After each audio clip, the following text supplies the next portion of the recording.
어려울 때나 기쁠 때나 주님이 우리의 삶 속에서 늘 함께해 주실 줄 믿습니다. 우리 옆 사람들과 이렇게 한번 인사하겠습니다. 찬양할 때 하나님이 우리와 함께 하십니다.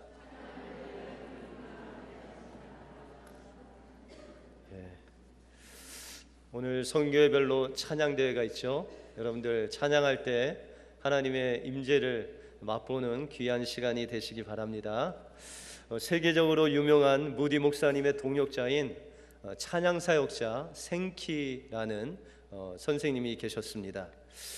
이 생키가 찬송을 무려 1200곡씩이나 찬송한 그런 위대한 찬송 또한 찬양사역자로 있었는데, 그가 여객선을 타고 여행을 하고 있었습니다.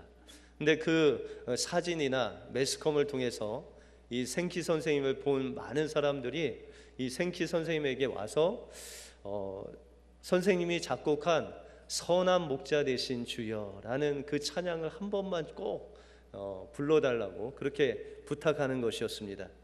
그래서 생키 선생님이 그 찬양을 부르고 이제 다 불을 마치자 한 사람이 찾아와서 이 생키 선생님한테 물었습니다. 선생님, 혹시 남북전쟁 때 북군으로 참여한 적이 있으십니까? 라고 그렇게 묻는 것이었습니다. 예, 제가 북군으로 참전한 적이 있습니다 라고 그렇게 이야기하는 것이었습니다. 그래서 그 사람이 계속 말을 이어갔습니다. 저는 그때 북군이 아닌 남군으로 참여를 했었는데 어느 날 밤 내가 당신을 본 적이 있습니다. 그날은 밤이 깊고 또한 보름달이 떠서 당신의 얼굴을 아주 선명하게 보았는데 제가 당신의 그 얼굴을 향해서 총을 겨루고 있었습니다. 이제 방아쇠를 당기려고 했을 때 당신이 바로 오늘 부른 이 선한 목자 되신 주여라는 찬양을 부르기 시작했습니다. 그런데 제가 저희 어머니가 즐겨 부르던 찬양이 바로 이 찬양이었고, 이 찬양을 부르는 당신이 바로 믿는 사람이라는 것을 알고 제가 차마 이 방아쇠를 당길 수 없었습니다 라고 그렇게 고백하는 것이었습니다. 이 생키 선생님이 그 고백을 듣고 자신의 옛날의 적군인 그를 껴안고 하나님을 찬양하기 시작했습니다. 여러분들, 만약에 이 생키 선생님이 자기가 지은 그 찬양을 부르지 않았다면 그는 적군의 총에 의해서 죽음을 당할 수밖에 없었을 것입니다. 근데 선한 목자 되신 그 주님의 함께 하심을 그가 정말 그 마음으로 하나님을 높여 드릴 때 하나님은 그곳에 함께 하셨고 그 적군의 방아쇠를 내려놓는 기적을 베풀어 주셨다는 것입니다. 이 하나님께서는 우리의 찬양을 받으시기에 합당하신 분이시라는 것입니다. 우리의 삶 속에서도 주님을 찬양하며 나갈 때 우리의 피할 길을 예배하시고 우리를 선한 길로 인도하시는 그 분이 바로 우리의 찬양을 받으시는 귀하신 분이시라는 것입니다. 여러분들의 인생에 있어서 주님을 찬양하며 높이시는 여러분들의 삶이 되시길 바랍니다. 오늘 본문을 통해서 성경이 말하는 이 찬양이 무엇이고 또한 찬양을 만드신 목적과 그 결과가 무엇인지 오늘 본문을 통해서 살펴보겠습니다. 먼저 찬양은 하나님께서 우리에게 행하신 일을 선포하는 것, 그것이 찬양입니다. 구약에서 이 찬송하다라는 단어는 야다라는 단어로서 선포하다, 고백하다, 감사하다라는 그런 뜻이 있습니다. 여러분들, 구약에서 가장 처음에 하나님을 찬양한 사람이 바로 아담입니다. 이 아담이 혼자 있는 것, 독초하는 것을 보실 때 별로 좋지 않아서 하나님께서는 아담을 잠재우시고 갈빗대 하나를 취하셔서 이 여자인 하와를 만들었습니다. 그래서 이 아담이 깨어서 눈에 보니 하와가 있었습니다. 그때 이 아담이 선포하기를 이는 내 뼈 중에 뼈요 살 중에 살이다 라고 선포합니다. 이것이 가장 첫 번째로 하나님을 찬양하는 찬양이었다는 것입니다. 여러분들, 아내에게 사랑을 고백하면 그것이 찬양이 됩니다.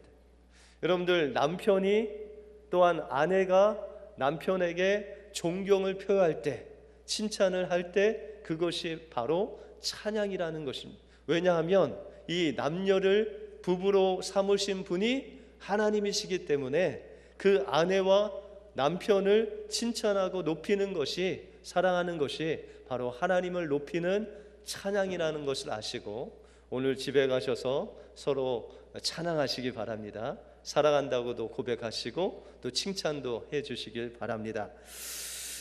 또한 성경에 보시면 이 찬양의 대표적인 찬양이 나오는데 그것이 바로 출애굽기 15장에 나오는 홍해를 건넌 후에 이스라엘 백성과 모세가 찬양한 이 찬양입니다. 여러분들, 그 내용을 보시면 출애굽기 15장 2절에 보시면 말과 그 탄자를 바다에 던지셨습니다 하나님이라고 높여드립니다. 또한 4절에 보시면 그가 바로의 병거와 그 군대를 바다에 던지시니 그 택한 장관이 홍해에 잠겼습니다 하나님 하면서 그 하나님께서 행하신 일들을 높이 올립니다. 선포합니다. 자랑합니다. 바로 이것이 대표적인 하나님을 찬양하는 모습이라는 것입니다. 다시 말해서 우리의 삶 속에서 하나님이 역사하시고 홍해를 가르시고 원수를 무너뜨리신 그 하나님의 존재 앞에서 하나님께서 나에게 이런 일을 행하셨습니다.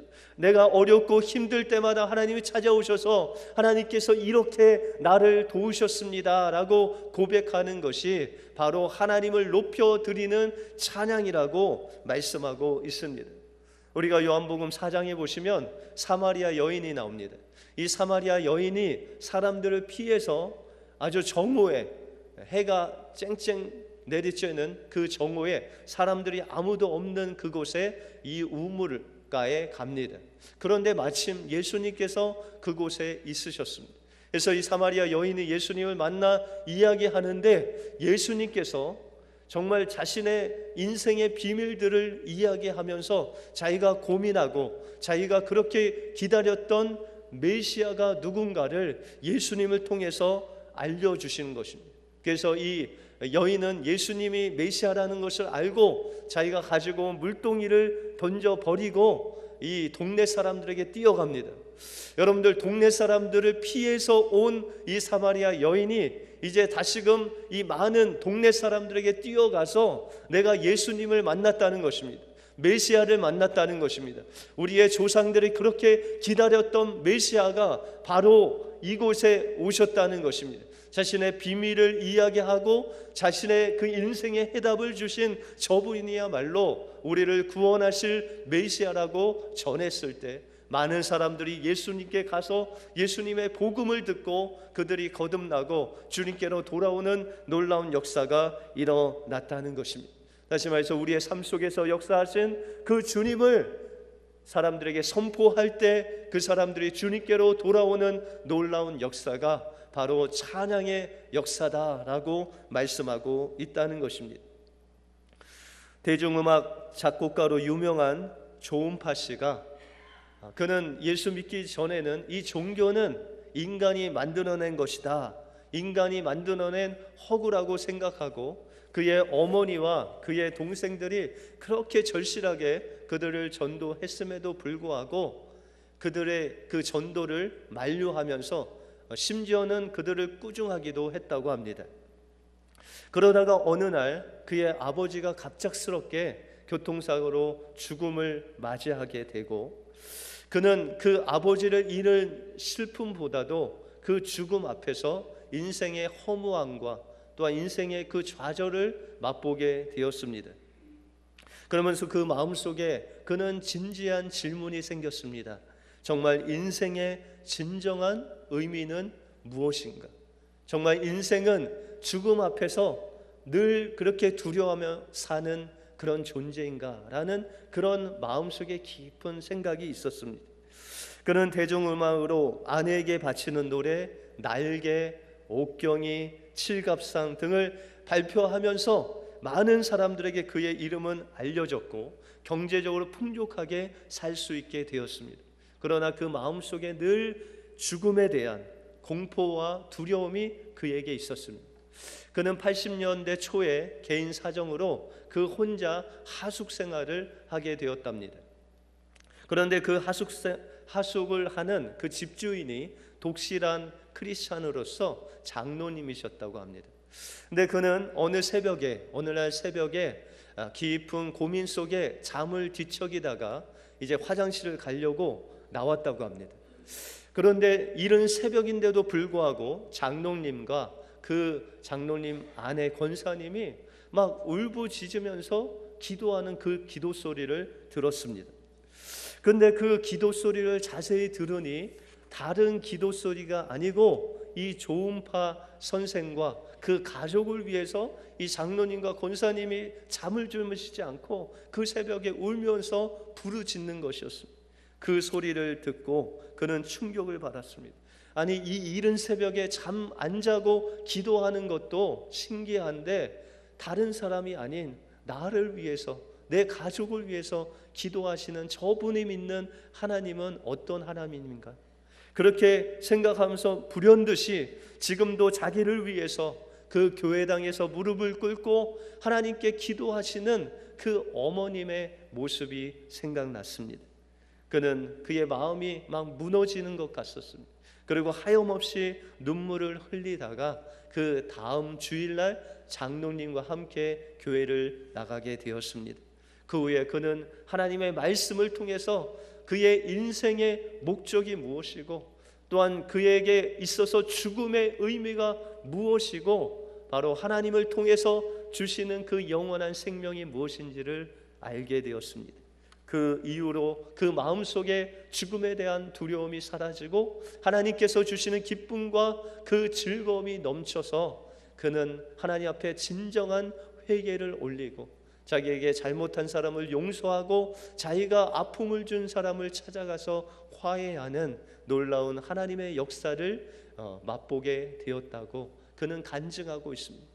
여러분들, 우리의 삶 속에서 이렇게 위대하게 역사하신 그 주님을 말하고 간증할 때 그 간증이 오히려 듣는 우리의 마음을 감동하여 하나님을 높이고 하나님의 살아계심을 하나님 앞에 감격스럽게 찬양으로 돌릴 수 있도록 만드는 것이 바로 우리의 삶 속에서 역사하신 주님을 찬양하는 이 찬양의 능력이라고 말할 수 있는 것입니다.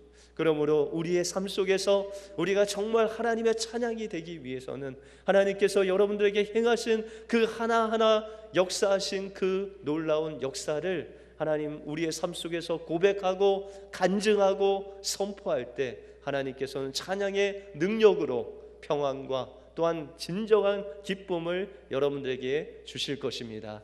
여러분들의 인생 속에서 여러분들에게 찾아오신 그 주님을 선포하고 자랑하심으로 하나님의 그 찬양의 능력을 체험하시는 여러분들의 삶이 되시길 바랍니다.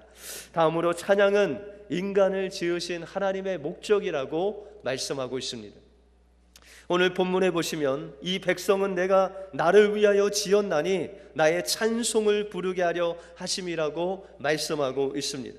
하나님께서 우리를 창조하셨는데 바로 여러분들 통해서 하나님께서 찬송을 받으시기 위해서 여러분들 만드셨다는 것입니다. 여러분들 창세기에 보면 사람을 만드실 때 사람들 만드는 목적에 대해서 말씀하고 있습니다. 우리가 창세기 1장 26절에 보면 하나님이 가라사대 우리 형상을 따라 우리 모양대로 우리가 사람을 만들고 그로 바다의 고기와 공중의 새와 육축과 온 땅과 땅에 기는 모든 것을 다스리게 하자라고 말씀하셨습니다. 여러분들, 이사야서에는 우리를 만드신 목적이 주님을 우리가 찬양하는 그 찬양의 사람으로 만들기 위해서 만드셨다고 하고, 또한 창세기에는 우리를 만드시되 하나님의 형상대로 또한 하나님 만드신 피조물을 다스리기 위해서 만드셨다라고 말씀하고 있습니다. 그러면 이 두 가지의 목적은 어떤 대조적인 것입니까? 아니면 비슷한 하나님의 목적입니까? 여러분들 자녀들이 무엇인가 좀 엉뚱하게 말썽을 피우거나 그 못된 성격이 막 드러나면 여러분들 뭐라고 말씀하십니까? 우리 아내 닮아서 저렇게 애가 성격이 저렇다고 그렇게 말씀하시죠? 그러니까 나쁜 거는 나를 안 닮고 좋은 것만 나 닮았다고 그렇게 이야기하시잖아요.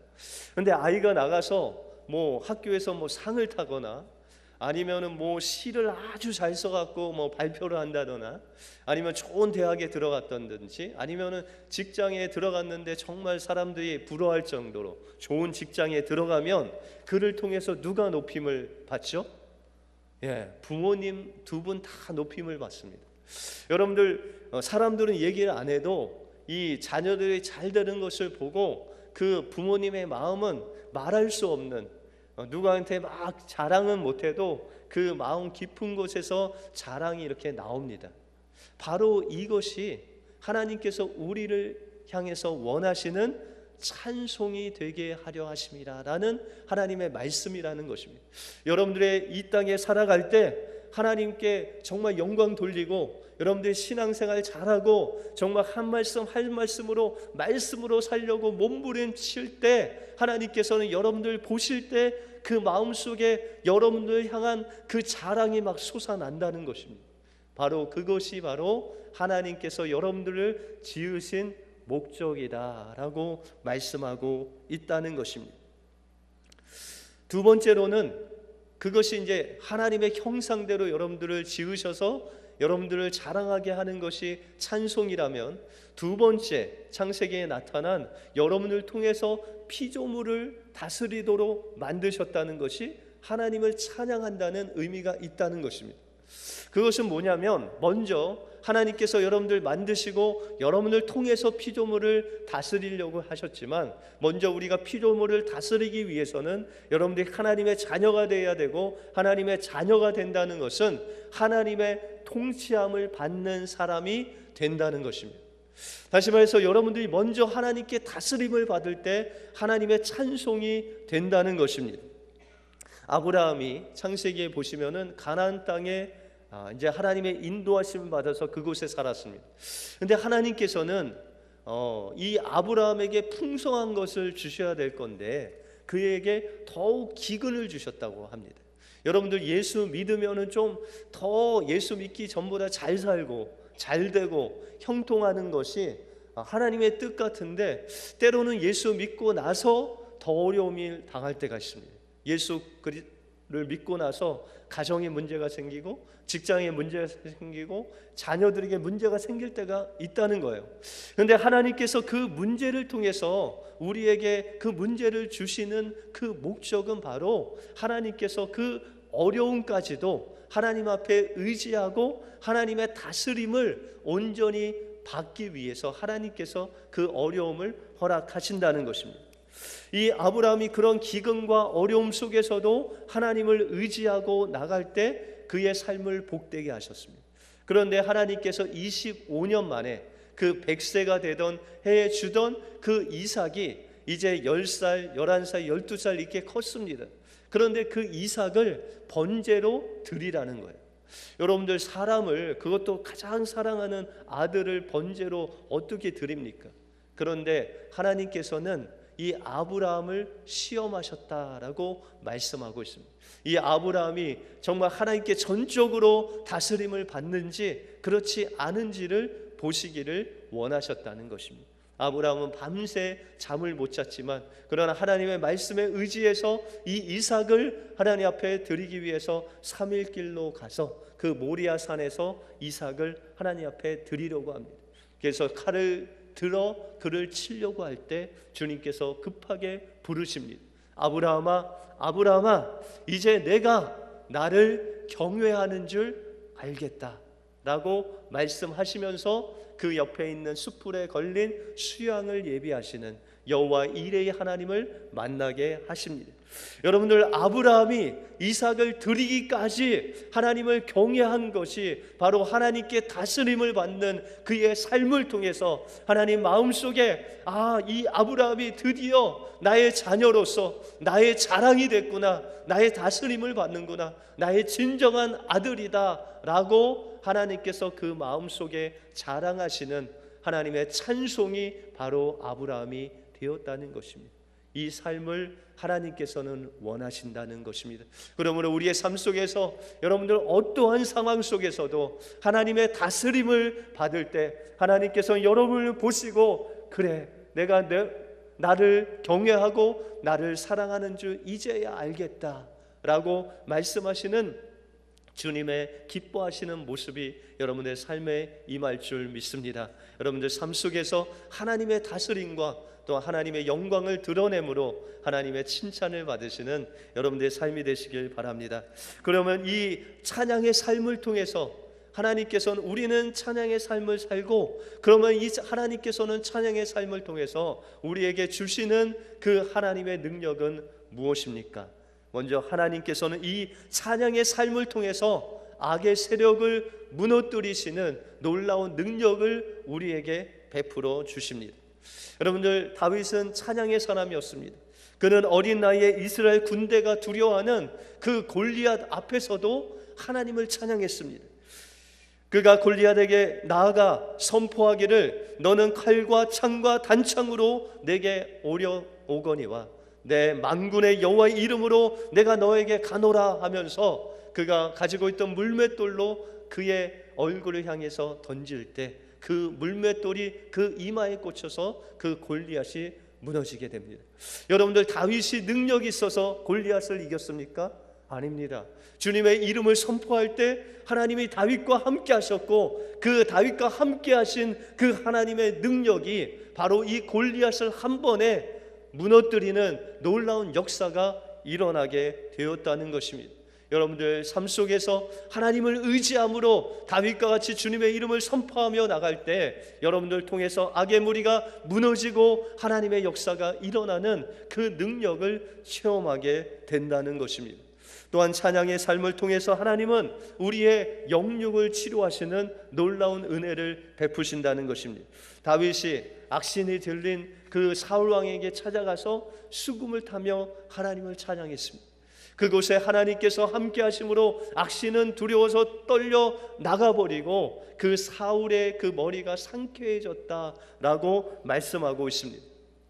여러분들 신약시대에도 동일하게 하나님 예수 그리스도뿐만 아니라 사도들이 나가서 주님의 이름으로 선포할 때 안진뱅이가 일어서고 죽은 자가 일어나고 귀신들이 떠나가는 놀라운 하나님의 역사가 일어났다는 것입니다. 어떻게 할 때요? 주의 이름을 선포할 때 주님은 우리를 위해서 십자가에 죽으시고 부활하셔서 우리의 주님이 되셨습니다. 주님의 이름은 나의 구원이십니다. 그 이름의 권세를 선포할 때 우리의 질병이 떠나가고 귀신들이 떠나가고 주님의 온전한 함께하심이 임했다는 것입니다. 마지막으로 우리가 찬양할 때 주님은 우리에게 구원을 주신다고 약속하셨습니다. 사도행전 2장 21절에 보시면 누구든지 주의 이름을 부르는 자는 구원을 받으리라 라고 말씀하고 있습니다. 여러분들 이제 2시에 여러분들 찬양제를 하는데 주님의 이름을 선포할 때 하나님의 구원이 임하신다는 것입니다. 여러분들 주님의 이름으로 찬양할 때 하나님의 놀라운 성령으로 함께하여 주셔서 우리의 질병이 떠나가고 악신들이 떠나가고 하나님의 놀라운 그 권세가 나타나는 놀라운 역사가 우리에게 임한다고 약속하고 있다는 것입니다. 이와 같이 찬양은 우리의 삶 속에서 어떠한 상황 속에서도 우리에게 역사하시고 우리에게 함께 하시는 그 주님을 높여드리는 것, 그것이 찬양입니다. 찬양은 우리를 하나님께로 가는 것을 막는 악한 세력을 무너뜨리는 하나님의 능력이고 또한 하나님과 동행하게 하시는 하나님의 유일한 비결임을 믿습니다. 오늘도 여러분들 삶 속에서 역사하신 그 하나님을 높여드리고 하나님을 자랑하심으로 하나님의 이 찬양의 능력을 체험하시는 여러분들의 삶이 되시길 바랍니다. 기도하겠습니다.